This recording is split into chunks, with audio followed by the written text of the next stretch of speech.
UGC के विरोध में धड़ल्ले से खबरें चलाने वाला जातिवादी मीडिया आज मौन नजर आ रहा है। क्यों? क्योंकि यूजीसी के समर्थन में अब एससी, एसटी, ओबीसी यानी बहुजन समाज उतरा हुआ है और देश भर में अब यूजीसी के समर्थन में प्रदर्शन चल रहे हैं। और क्या आपको पता है कि 11 फरवरी को आजाद समाज पार्टी और चंद्रशेखर आजाद ने एक बड़ा ऐलान किया है? ये आपको नहीं पता होगा। तो क्या आपको ये पता है कि अब पीएम मोदी की जाति को लेकर जो अपमान किया गया था उसके समर्थन में ओबीसी तबका भी सड़कों पर उतरा है? ये भी आपको नहीं पता होगा। तो क्या आपको पता है कि उत्तर प्रदेश में जिस प्रकार से प्रदर्शन किया जा रहा है यूजीसी के समर्थन में, उतने तगड़े तरीके से प्रदर्शन तो श्रवण समाज के लोगों ने भी नहीं किया। ये सब तस्वीरें आपको नहीं दिखाई गई हैं।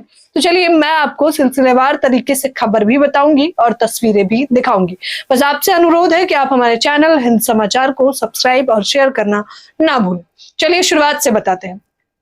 यूजीसी बिल आता है 13 जनवरी वो तारीख होती है जब यूजीसी बिल के समर्थन में लोग आते हैं। मुख्य तौर पर ये एससी, एसटी, ओबीसी के समर्थन में था, लेकिन श्रवण तबका इसके खिलाफ विरोध में उतर जाता है। इस कदर दबाव बनाया जाता है कि सर्वोच्च न्यायालय फिर ये फैसला सुनाता है कि यूजीसी अस्पष्ट है, इसलिए फिलहाल के लिए इस पर रोक लग जाती है और अगली तारीख 19 मार्च तक की दे दी जाती है। फिर क्या? फिर उसके बाद बहुजन समाज के लोग अपने हक हुंकार के लिए सड़कों पर उतर आते हैं और कुछ देश भर से इस प्रकार की तस्वीरें आती हैं। ये पहली तस्वीर देखिए।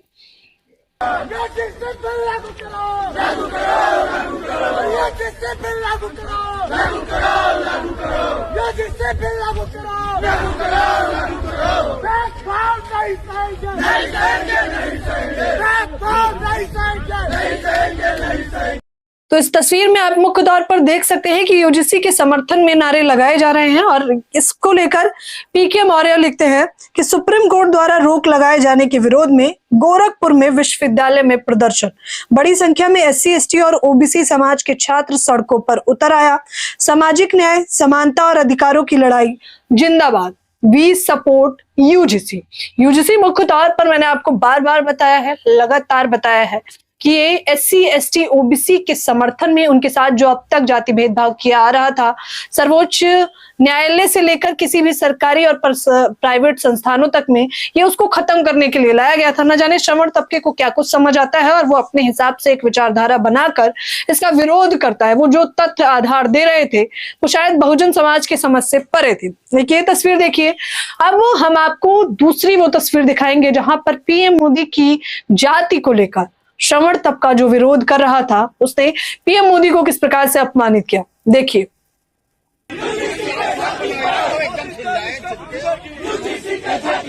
प्रधानमंत्री मोदी जी का कब्र खोदने के लिए बात कहा गया है। मोदी जी का कब्र खोदने के लिए इन्होंने नारा लगाया, माफी मांगना चाहिए। तो इस वीडियो में देख सकते हैं कि ओबीसी समाज के लोग कह रहे हैं कि पीएम मोदी क्योंकि तेली समुदाय से आते हैं और वो ओबीसी हैं, इसलिए उन्हें जाति सूचक शब्द बोले गए हैं। और जब एक प्रधानमंत्री को जाति सूचक शब्द बोले जा सकते हैं तो आम कर्मचारी, आम जनता की तो क्या ही हालात हैं आप बखूबी जानते होंगे। और इसी को लेकर ओबीसी तबका कहता है कि श्रवण समाज को न केवल माफी मांगनी होगी बल्कि यूजीसी के सम्मान में हम जिस प्रकार से उतरे हुए हैं उस कानून को फिर से वापस लाना होगा। अब ये खत देखिए जो सांसद चंद्रशेखर आजाद ने शिक्षा मंत्री धर्मेंद्र प्रधान को लिखा है। इस खत में वो मुख्य तौर पर कहते हैं कि यूजीसी से उन्हीं लोगों को आपत्ति है जो इस देश में आज भी जातिवाद को बढ़ावा देना चाहते हैं। वो लिखते हैं कि यूजीसी उच्च शिक्षा संस्थानों में समता के संवर्धन हेतु विनियम 2026 पर माननीय उच्चतम न्यायालय द्वारा रोक लगाए जाने एवं पुनर्समीक्षा के निर्देशों के आलोक में सुझाव देने हेतु माननीय केंद्रीय शिक्षा मंत्री धर्मेंद्र प्रधान जी को खत लिखा। क्योंकि सर्वोच्च न्यायालय ने कहा कि यूजीसी अस्पष्ट है फिलहाल के लिए और कहीं ना कहीं ये असमानता को बढ़ावा देगा, तो केंद्र सरकार को पहले इसका स्पष्टीकरण लाना होगा।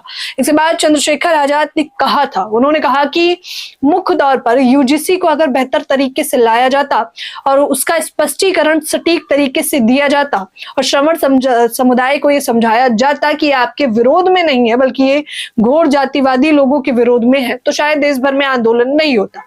केवल कानून ला देना ही भी आवश्यक नहीं होता दोस्तों, उसको बेहतर तरीके से जनता तक समझाना भी अनिवार्य होना चाहिए। इसी के लिए सर्वोच्च न्यायालय पर कोई फैसला नहीं खड़ा कर सकते हैं। सर्वोच्च न्यायालय ने कहा है कि फिलहाल ये अस्पष्ट है, इसे स्पष्ट किया जाए, उसके बाद इस पर फैसला सुनाया जा सकता है। इसीलिए धर्मेंद्र प्रधान को सांसद चंद्रशेखर आजाद ने खत लिखा। अब बात कर लेते हैं 11 फरवरी, ये तस्वीर देख लीजिए।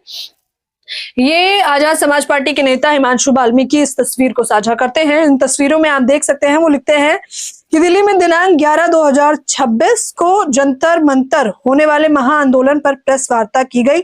सभी बहुजन मीडिया के साथियों को धन्यवाद। इस प्रेस कॉन्फ्रेंस में ये लोग जानकारी देते हैं कि 11 तारीख को यूजीसी के समर्थन में ये लोग एक महाआंदोलन करने वाले हैं। आजाद समाज पार्टी मुख्यतः इसमें शामिल होगी।